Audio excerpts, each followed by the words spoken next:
2003, and we're in Suzie Laskin's office or conference room here in North Conway, New Hampshire.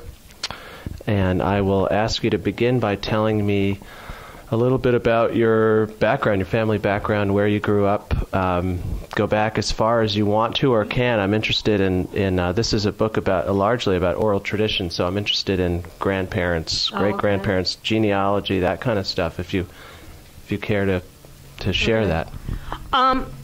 Unfortunately, I don't know a whole lot about my grandparents. All four of my grandparents were born in this country, in Philadelphia. I'm from Philadelphia. And my grandparents all were from Eastern Europe, Poland and Russia. I think my maternal grandmother her mother was from Gdańsk or Gdansk in Poland. She seemed to remember that that's what she had heard from her mother. When I was in Israel, I went to the Museum of the Diaspora in 1986, and I looked up the name Laskin, and it said that they were from a village in Poland called Lask. So the best I can figure out is that I'm Polish-Russian descent, and I lived in Philadelphia until 1991. When I moved up here, I had lived in New York City and Brooklyn for about 4 years in the 70s. I was married and after college, moved to New York, and then lived in Brooklyn Heights, which wasn't a particularly Jewish neighborhood. When people think Brooklyn, they think Jewish, but, Brooklyn Heights was a yuppie neighborhood. I lived there in the 70s for a while, and then got divorced and moved back to Philly. And when I was, in 1986, I think I said it was, I went to Israel on a singles mission through the UJA, and I fell in love with Israel. And it just really put me in touch with my Jewish roots more than I had been until then. Because I grew up in a Reformed congregation and hated Sunday school just like everybody else. So, trip to Israel really, really changed my life and put me much more in tune with my Jewish roots. When I came back to Philly, I became very actively involved in Federation in Philadelphia and went back to Israel again a couple years later. I think it was 89. That's the last time I've been there. I'd love to go back again, but not right now. Mm-hmm. So I was actively a member of the Jewish community in Philadelphia, Federation community in Philadelphia. And then in 1991, I moved up here to the White Mountains, and I've been here for 12 years. This is 2003. So I guess I'm interested in some follow-up on some of the things that you said. The 1.5 or 2 years that I... Should you hold that so you... I don't need it. I know what I'm asking okay. about. And then if I do it, I forget to put it back over there. So I've just learned over the years. Anyway. Do you want me to hold it? No, that's fine. Okay. Thanks. Anyway, I went to Sunday school for 1.5 years, 2 years also to Reform Temple. So I think I have some sense of that, but maybe you can tell me a little bit about that experience. About Sunday school and the Reformed Sunday school? Did you have, did you go there? Go ahead. The synagogue that we belonged to was a huge congregation. Let me go back a little bit before that. When I was younger, we belonged to a small conservative congregation. And we were there until I was in about 6th grade. And I remember having to go to Hebrew school twice a week in the afternoons, Tuesday and Thursday afternoons and Sundays. And it was just too much. It's like, I just didn't want to be in Hebrew school all the time. I was bored. I was really bored with it. But I did learn a lot, and I can still read Hebrew from elementary school days. I can read Hebrew now. When I was in 6th grade, my parents switched over to a Reformed congregation, and then we only had to go 1 day a week and Sundays. But I guess what I didn't like about it was that, first of all, I didn't know that many kids. It was huge. The kids didn't go to the same school I did, so I wasn't friends with them from school. It was just people I knew from Sunday school and Hebrew school. I didn't have a feeling of belonging there. And they were, it was a really wealthy suburban mainline Philadelphia community, and I didn't feel part of it. So I felt, I was bored, and the people weren't my friends, but I really wanted a bat mitzvah, And in order to have a bat mitzvah in that congregation, you had to promise that you would continue on till confirmation. So I went through 10 years of Sunday school and Hebrew school. And so my Jewish education, I think, is pretty good. I mean, pretty good for a Reform congregation. And I've forgotten a lot, but it's, even though I say I hated it, it's what's given me my sense of roots and heritage and sense of Judaism and what it means to be a Jew. So I hated it, but I guess it really stuck with me anyway and made a big impact. Now, your parents, I mean, if they committed you or, sort of backed you up in doing these things, I take it that they were themselves were fairly observant, but No, they weren't. I said, you can still be observant in Reform, but the only observance in our home really was Passover, Hanukkah, Rosh Hashanah, Yom Kippur, the major holidays. Sometimes, I think we would sometimes light the Shabbos candles on Friday nights and have challah. It wasn't, certainly not kosher, certainly not a real religious observant home. And my father always said how he didn't believe in religion. So they just wanted us to have the Jewish heritage and culture. Did they, you said your parents were born in this country, so I assume they didn't speak Yiddish. I think that, no. I think that they could, my father, I think, could understand his parents a little bit. My grandparents, I think my grandparents on my father's side spoke Yiddish. And my mother tells me I'm wrong and that they didn't really speak it, they just knew a little of it. But I seem to recall that when I was a kid, they would speak Yiddish when they didn't want us to know what they were talking about. And I think that my father understood what they were talking about. And my recollection is different than my mother's. I think they spoke it, but I'm not certain how well they spoke it. And certainly it wasn't everyday conversation because, as I said, they were all born in this country. Yeah, there's a klezmer band that's based in Western Mass, and one of the guy that writes most of their songs actually has a song. I don't know the Yiddish, but the lyrics are speak Yiddish, so the children won't understand. Yeah, it's a fairly common. Right, exactly, and that's how the language just got lost. In the various holiday observances, I mean, were there sort of family quirks for your Seder? Did you do your Seder in a certain way? Yeah, and then I've come to later realize that not all families did it the same way, because now I've gone to other people's Seders and we always hid the matzah and the kids went to look for it, and I think in other homes the kids hide the matzah and the parents look for it, and I've seen it done all kinds of different ways. But my father always had the line about my mother's matzah balls, and he'd always say they were light as a feather, even if they weren't. And, it was part of the tradition, my mother's matzah balls and being light as a feather and hiding the matzah. And, it was great. My father died last year, and actually he died on Passover. He died, it was Good Friday, and Passover, the first Seder was Wednesday night, and so it was the second day of Passover. And my parents still live in Philadelphia, so I came home for Passover because I knew it was going to be our last Seder together. And I asked my dad to please hang on and wait for me. And somehow, miraculously, he did, because he was dying, and he was dying of cancer. He was very, very ill. And I had been spending a lot of time there and going back and forth between New Hampshire and Philadelphia. And I just wanted to have that last Seder. It was really important to us. And we all came, my sister, my brother, and I, and the kids. We were all there. And my father couldn't make it to the dinner table that night, but he was in bed. But my youngest nephew, who was 11, went into the bedroom where my father was and read the 4 questions to him in Hebrew. And it was just, oh my God, it was wonderful. And then my father, on his deathbed, the last thing he ate was gefilte fish. He was having trouble. He was having trouble eating anything, but he just wanted that gefilte fish, and he wanted the brisket too, but he never quite got to the brisket.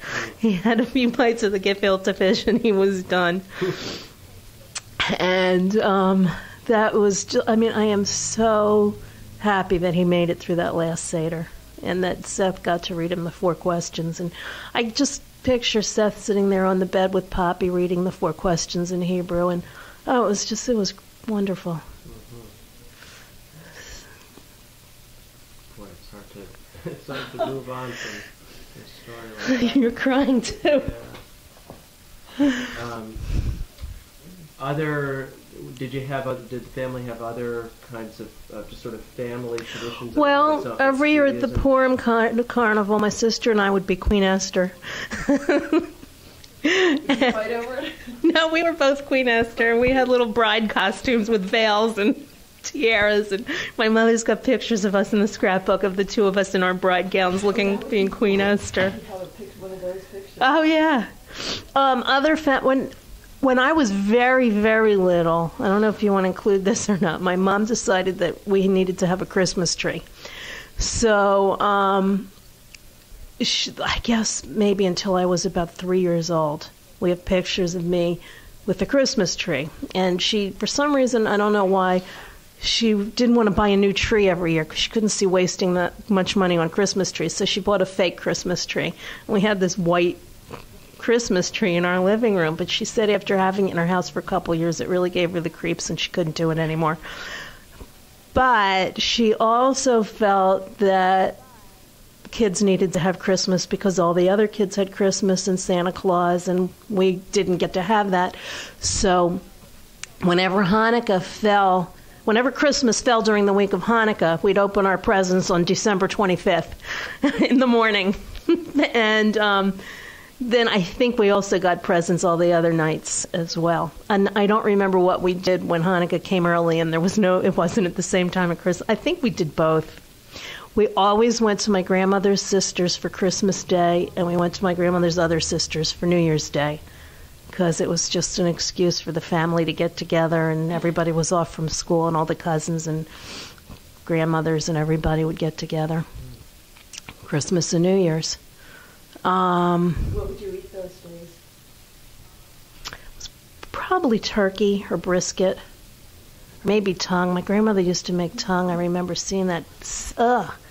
Well, did I like it then? I might have, but I remember seeing it sitting out on the table looking like a big tongue. You can't really disguise it, yeah.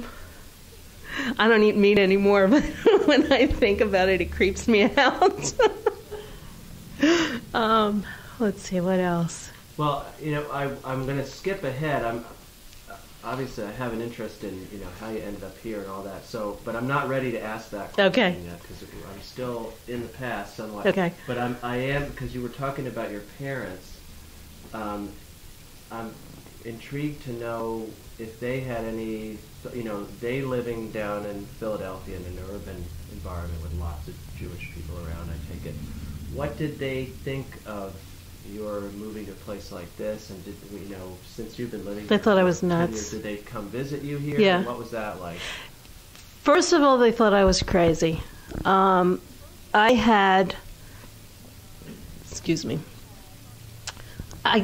What brought me up here, I think, when I was a little kid and I went to camp every summer, and I was the only one in my bunk at camp who liked camping out and who liked the overnights, and I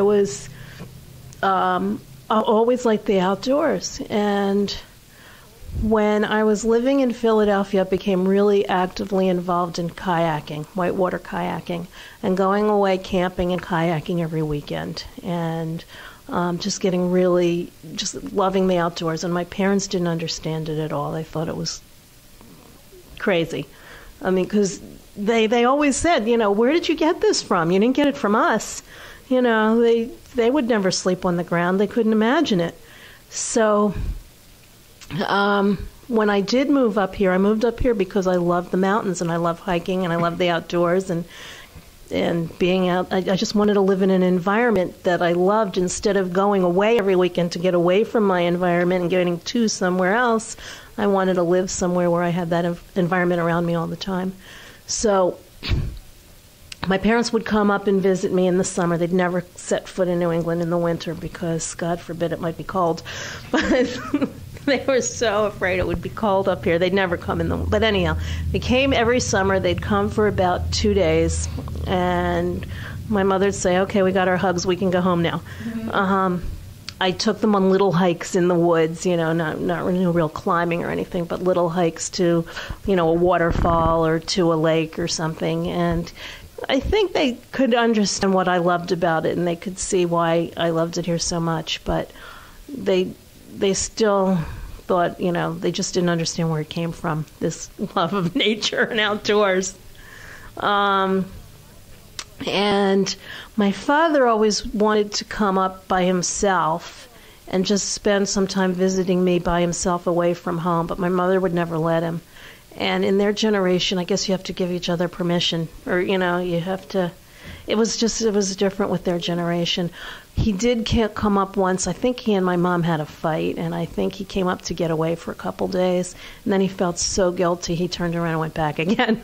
And so she just, she didn't want him to go away without her. But she didn't... When they came here, they didn't really know what to do with themselves except go shopping. Oh, right. Yeah, I guess there's one. Lends itself to that.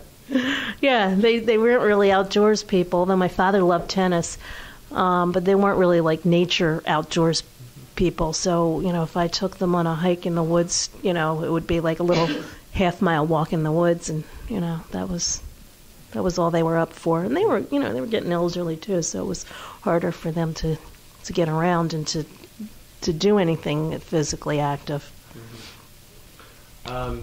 Okay, now I'm going to ask about the trip or trips to Israel, and because that's the way you were talking about, it sounded like that was a very really transformational. It was, experience. yeah. Maybe you could tell me, why you went and what you found there, and how it changed things for you. Well, when I was in junior high or high school, I read The Source by James Michener, and it was about the history of that region, and it was fascinating, and I always thought it would be really fascinating to go there. So when I was in Philadelphia, and a friend of mine worked for Federation, and she was running a singles mission, and my grandmother offered to give me money to go. And I thought, gee, this might be fun, and it was, might be an opportunity for me to meet somebody, make friends, and get to see Israel. So I went without any expectations of anything, really. Just that, it was going to be a vacation, and it sounded like it would be a fun vacation.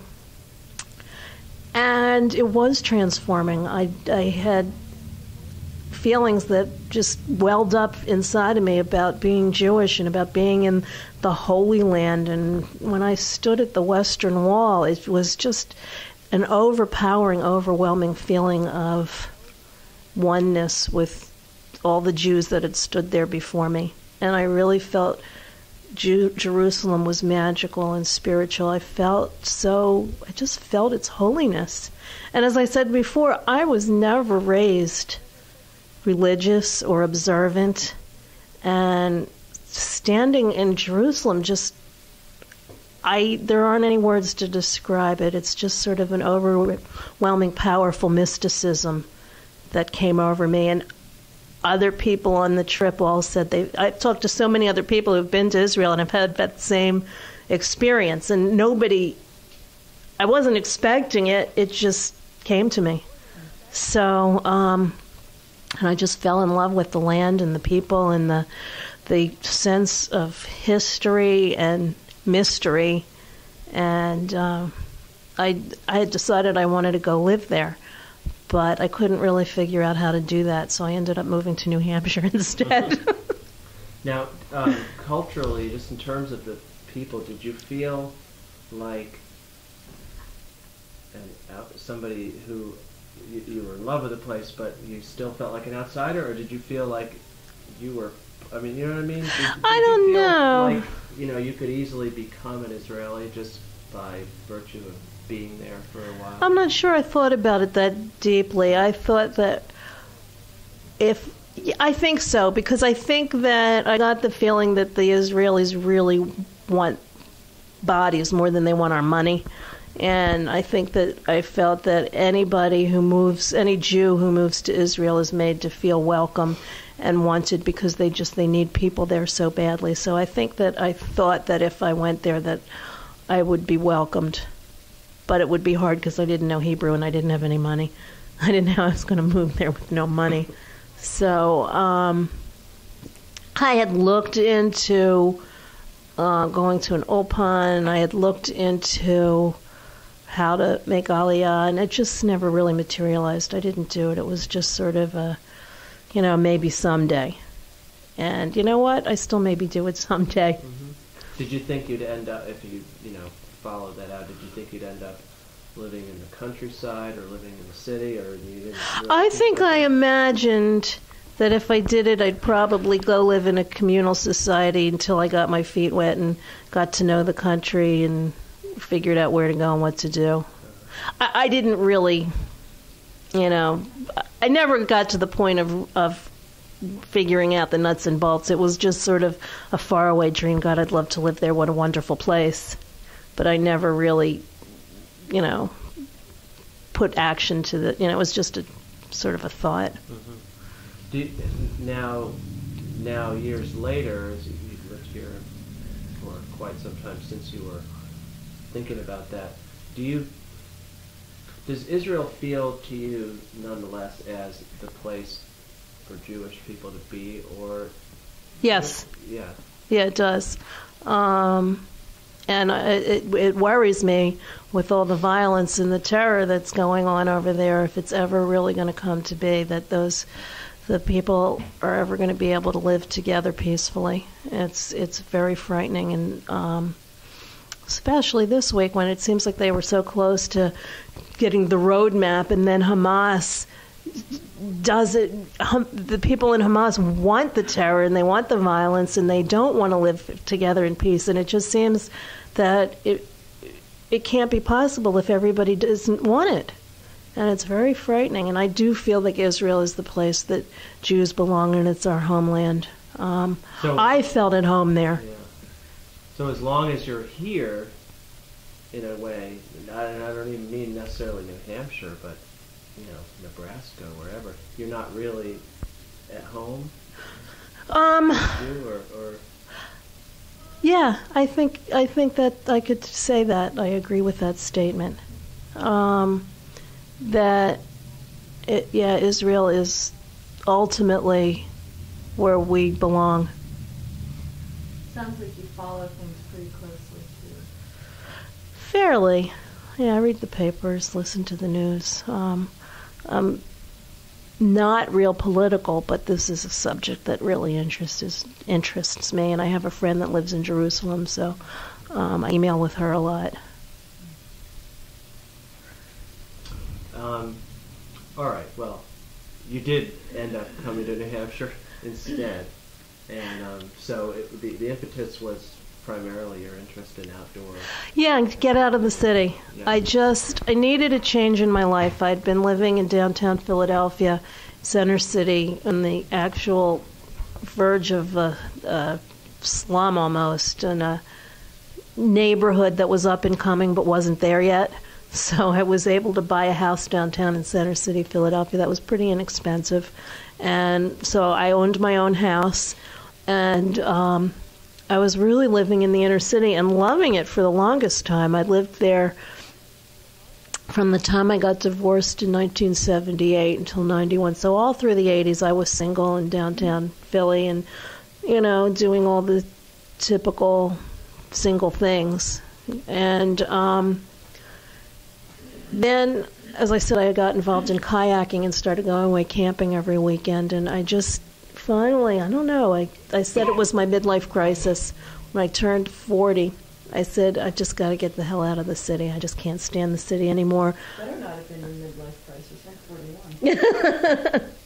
It just, all of a sudden, it just is like this overwhelming urge to get out of the city just overtook me, and I came up here on vacation and just fell in love with the mountains up here and fell in love with this area, and I just said, I've got to move up there. That's where I want to be. It just feels right. It feels like home. It feels good to me. I wasn't liking my job in the city. I wasn't liking my life. I wasn't dating anybody. I just wasn't happy in my life, and it felt like the right time to make a big, major change in my life, and there wasn't anything keeping me there. So I just decided to move here. And I never would have thought that I'd be the kind of person that could do that. I'd never done anything so rash before, but it just felt like the right thing to do. What did you leave behind? My house, and that's it. Your job? I was selling computers. I hated my boss. He was dishonest, and he was a sleaze, slimy guy, and he was a cheat and a dishonest. It was time for me to leave him. So I left my house, and that was it, really. My friends, but I didn't really leave my friends because I'm still friends with them, and we still see each other all the time and talk all the time. And my family, too. I see them and talk to them all the time. So I didn't really feel like I was leaving anything. Just a job that I hated in an environment that was dirty and crime-infested, and it was just time for me to go live someplace beautiful. And I wasn't dating anyone, so my mother said to me, You're going to New Hampshire. Where are you going to meet anybody up there? You're not going to date. And I said, Mom, I can just as easily not date up there as not date in Philadelphia. So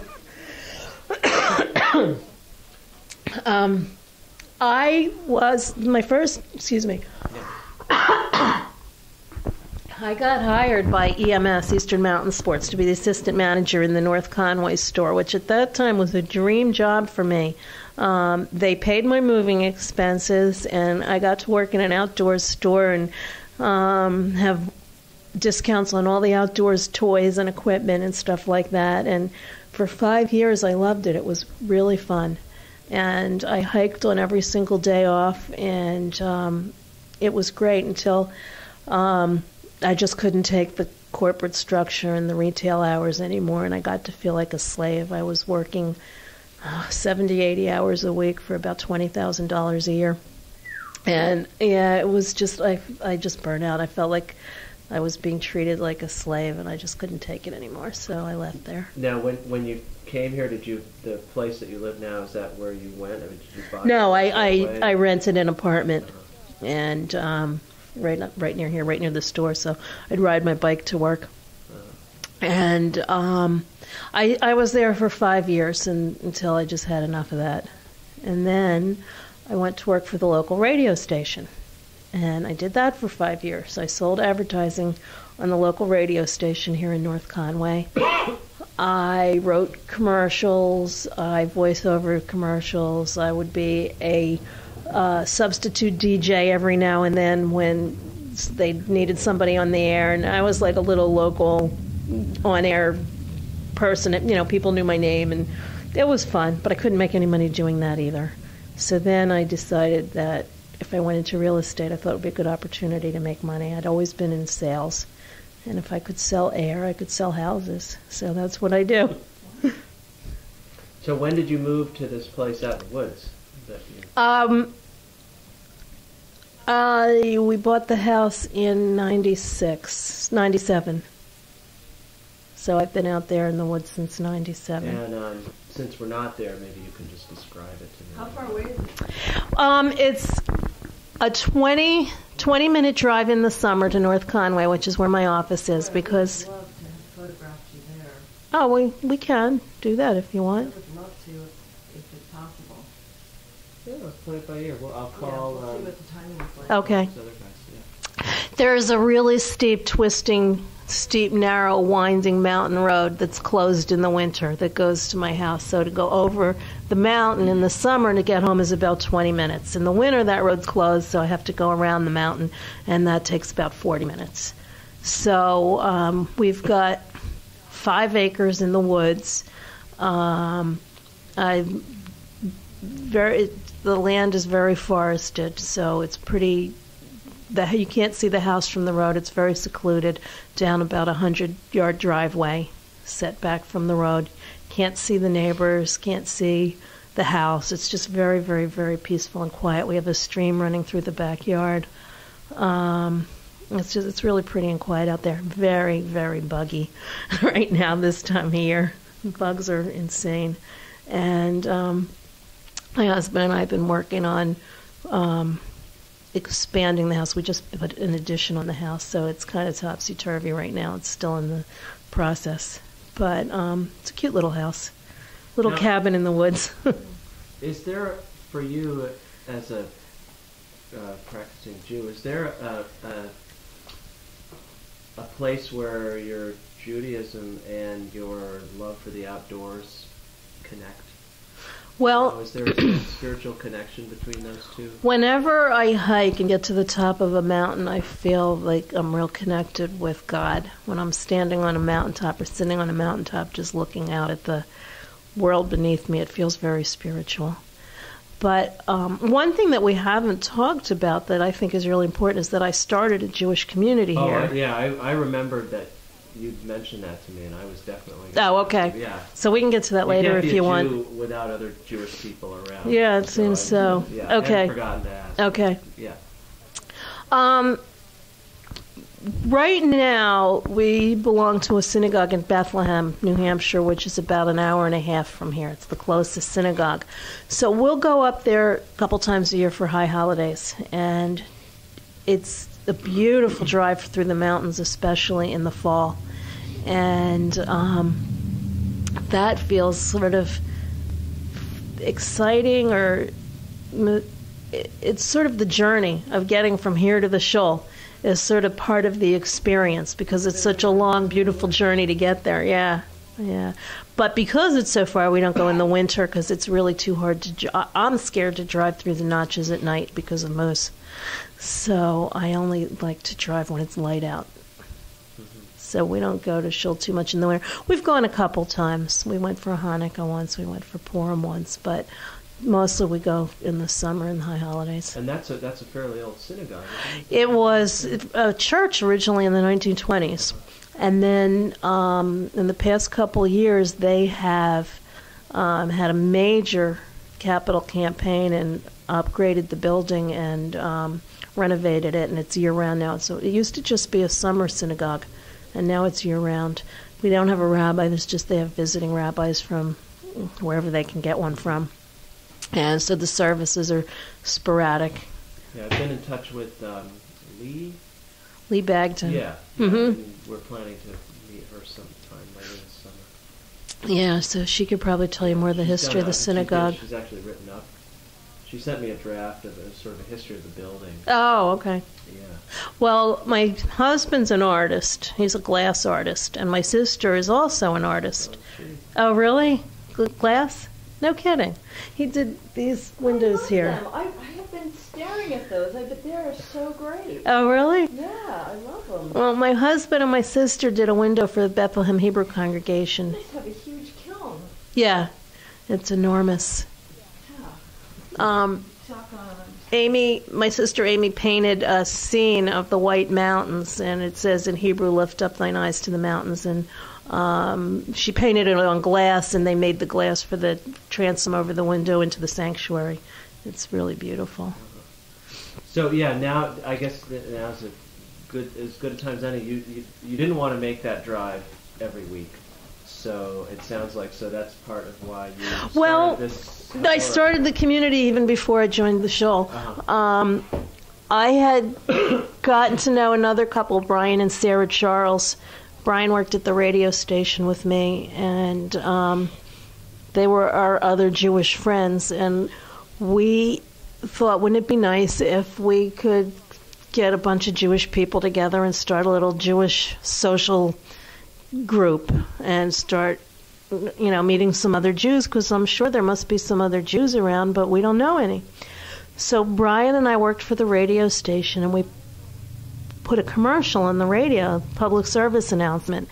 And I wish I had it because everybody still asks me about it. It was really funny, and I can't remember exactly what it said. But it was right around Christmas time, and it said something like, if you're tired of being the only one on your block without a Christmas tree, and if your idea of comfort food is lox and bagels, and if you know what Shabbat means, then give us a call.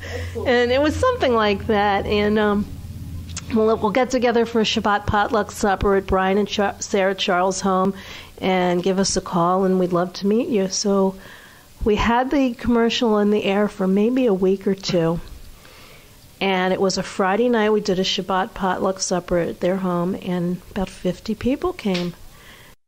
And we all came, and everybody said, we never knew there were these many Jews around.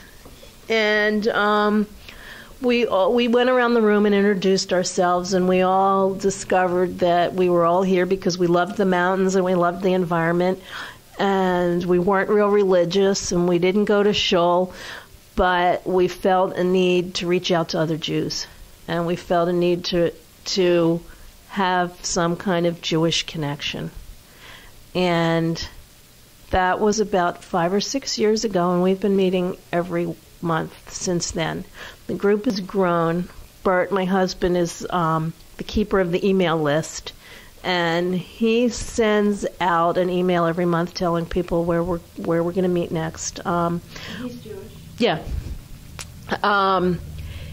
We've organized to the point where we have a board of directors, and I'm the president because I started the group. We have a set of bylaws. We had a Purim party this year for the kids. We've had Hanukkah parties every year for the past 4 or 5 years. We've had a visiting rabbi come up 2 or 3 times to get together with our group.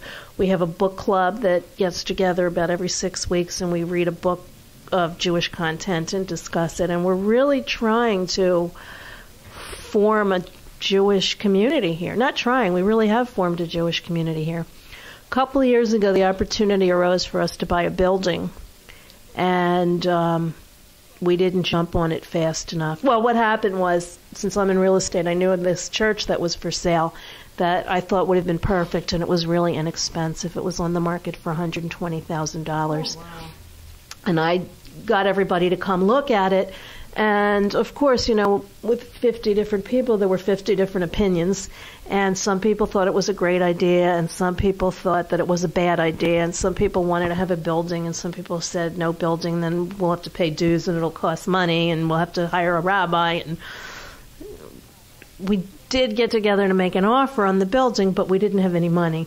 So we made the offer contingent on us raising the funds, and they turned us down, so that never came to pass.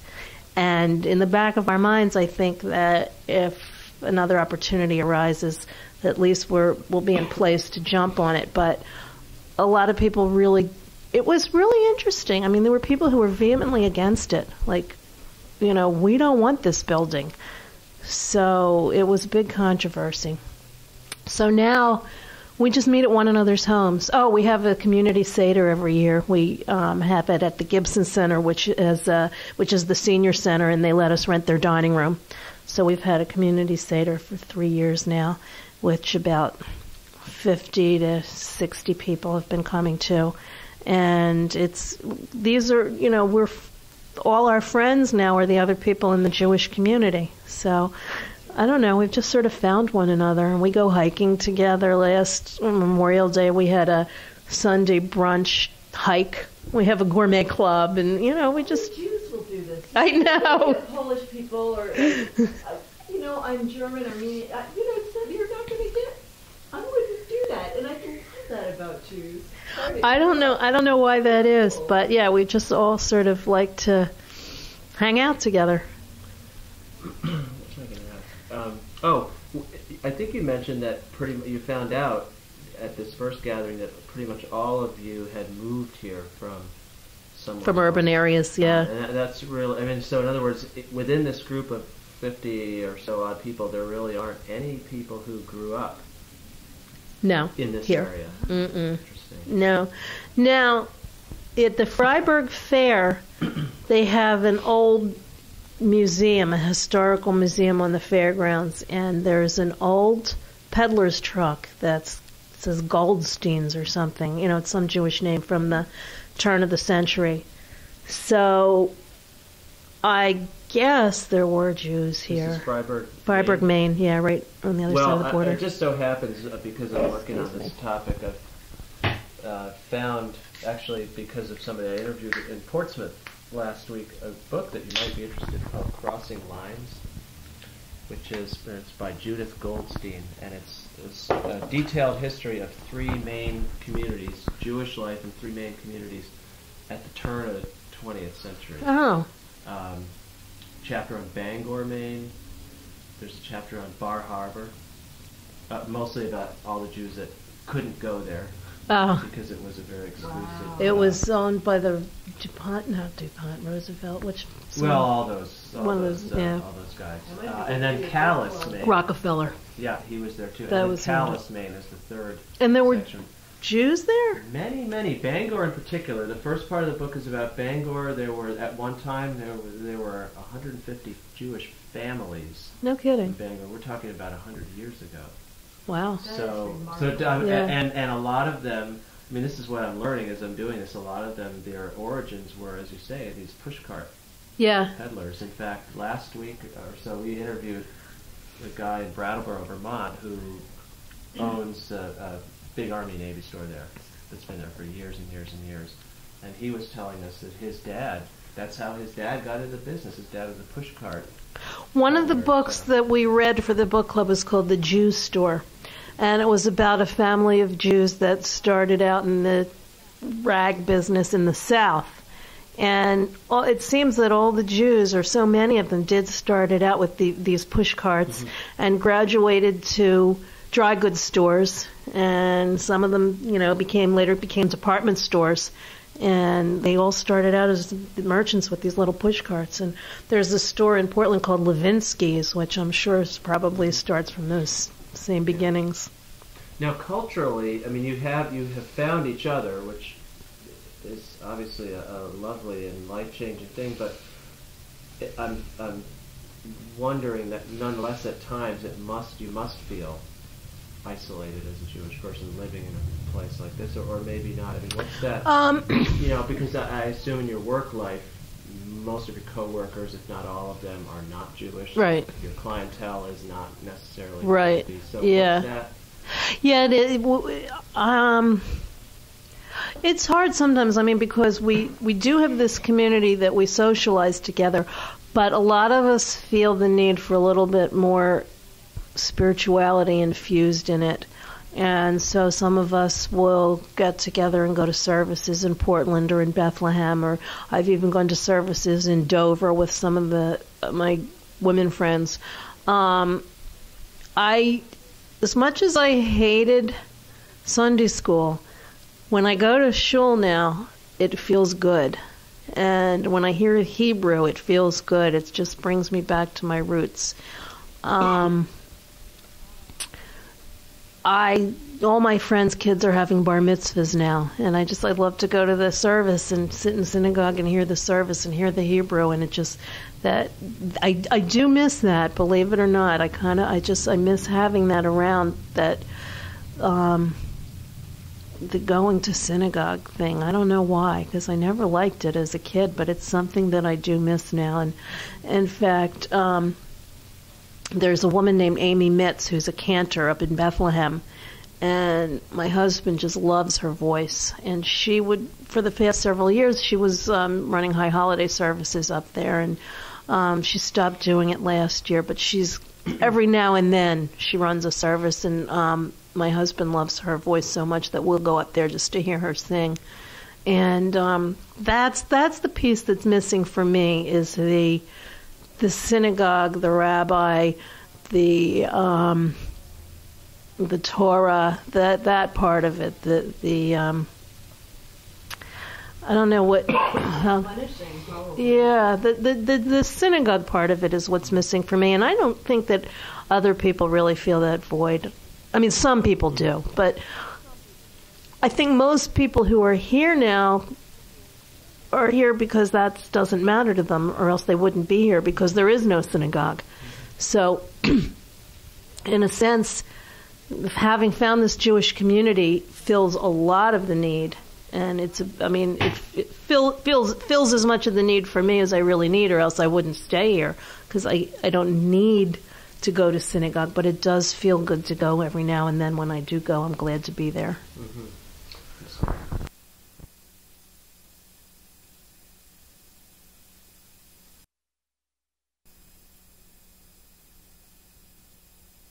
Interesting too, like whenever I meet somebody new, not whenever, but often I think, well, I wonder if they're Jewish. And my husband and I always do that. You think they're Jewish? And, but sometimes you can just tell. I don't know how, but Joy just hired a new agent here in the office. And she also was from Philadelphia, and she told me she was from the Northeast. And I just said, oh, you Jewish? And it's just like, yeah, we had an instant connection. And, I don't know, there's just sort of that connection thing. Well, that's another traditional thing. I mean, my mother goes through life, especially with celebrities. Oh, he's Jewish. Yeah, right now we do that too. My daughter is writing a book about Jewish rock stars, like Joey Ramone. Oh, really? Yeah, like all these, and who else was it? Oh, like there are a lot of Captain Beefheart or something. Like all these a lot of surprising people. Oh, Rush, the Canadian. I don't know them. From the 70s. Yes. Heavy metal, Canadian heavy metal. Well, anyway. Well, that's like, that Adam Sandler song. Adam Sandler wrote a whole song about who's Jewish, and I can't remember it, but they all rhyme. Yeah. That's funny. Yeah. I know what I was going to ask is how do you feel at home here culturally? I mean, do you feel like leaving aside again that the 50 or so people that you know through the community, just living in this town? Yeah, I do, because even living in Philadelphia, I was a minority. I mean, I've never been anywhere except Israel, where I'm culturally in, it's Christian world. Whether it's here in the mountains or whether it's in Philadelphia or anywhere else, it's not a Jewish world. So I feel just as much home here as I did in Philly. In fact, maybe even more so, because here I find people are more friendly and real and down to earth. Whereas when I lived in the city, one of the reasons that I think I decided I didn't want to be in the city anymore was because the people were just more materialistic and just not the kind of people that I felt comfortable with. And up here, the people here just seem more real and down to earth and homey and comfortable. So, yeah. And does it happen? Does it occur that these people, local people, non-Jews, are interested in? I mean, do you ever find yourself because I figure many people will know that you're Jewish. Do they want to know about your tradition? Some people do, almost as a curiosity, though. Like, oh, well, what do you people do when it's Christmas time? Well, what do you people do at this time of year? Sort of as a curiosity. I have one woman who is truly interested, and she's asked me questions about it because she's interested and wants to learn. But I think most of the people here either don't care. There's not a lot of prejudice here because people don't know any Jews or blacks, or it's very, very white here. So there's not a lot of prejudice because there's and the Christian right is very supportive. I think at this time, like just politically, of like with the situation in Israel. Yeah, I don't find any bigotry here at all. Other people I might be oblivious to it, but I don't feel it. But mostly I feel that if people are curious about it, they ask me about it, it's out of curiosity, not because they really are interested, but they just think some people just never met a Jew before in their life, and they just think it's a curious thing. You don't celebrate Christmas? Why not? What do you do this time of year? Why don't you give presents? Why aren't you celebrating Christmas? And but when it comes to like the high holidays, and I take a day off from work, and people don't really care. They don't want to know why. They're not that interested. The Board of Realtors convention for 2 years now, since I've been a realtor, have had the state convention on Rosh Hashanah, and I've brought that up to them a couple times, and they've apologized, but then they went and did it again. They're just not aware. There's not a lot of Jews up here. They don't even think about it. They're not aware because we're really small minority up here. Well, the schools do things like that too. Where we are, they'll have major school events on Jewish holidays. Yeah. Yeah, they do make some effort. I mean, I've learned this just because we have 2 young kids. They make some efforts to address, in elementary school, they'll have, they teach the kids how to spin a dreidel. And in our kids' school, I think our kids are exceptional. Maybe 5 out of 100 kids who have any Jewish heritage at all in their school. But they're exceptional about really caring. Yeah. About truly caring. Yeah. And it's more than just spinning a dreidel. Yeah. Absolutely, it's more than just spinning a dreidel. That's good. That's good. Because around here, I mean, there's so few Jews in this community. We're really, most people here, I think, don't know what a Jew is. And doesn't matter to them one way or another. But it's starting, no, I don't really feel prejudice. I don't. But it's starting to, I guess we're becoming a little more known in the area because we have an ad in the newspaper now on the church page. And the church page had a banner across it with a cross, and we asked them to take that out, and then we would put an ad in. So they took the cross out, and now we have an ad in the paper that says we meet once a month and give our phone number, and so they can call us if they're interested. So we get some phone calls from that. So I guess we're starting to become a little more visible, and people are starting to become aware that there are some Jews here. Now, I'm trying to be totally cultural about this, and I have no interest in any kind of personal intrusion, but I am intrigued. You mentioned that this Havura came about after you and your husband got together. So I'm wondering, how did you find? He's Jewish. Mm-hmm. How did I find my husband? Living here. I'm going back to what your mother said. About personal ed. How are you going to meet? He was living in Portland, and I put a personal ad in the Portland newspaper, and that's how we met. We spent a lot of time talking on the telephone for a while before we actually met. And then it was right around the time when the movie Schindler's List came out, and I wanted to see that movie, and I wanted to see it with somebody Jewish. And I didn't have anybody around here to go see it with, and I wasn't even sure if the movie was even going to come here to North Conway or not. And he was living in Portland, so we had dated once or twice, I think, and I called him and I said, I want to go see Schindler's List. Do you want to go see it with me? And I went over to Portland, and we just became friends, and it just sort of blossomed from there. That was in 93, and we got married in 96. How did watching the movie together affect your relationship? I honestly don't remember. I think that it was a really powerful movie, obviously, and for both of us, and I'm sure at the time it gave us a lot of food for thought, but I don't remember specifically how it affected our relationship. I think that I had just gone over to Portland I think we went to an afternoon matinee, and I think I came back afterwards.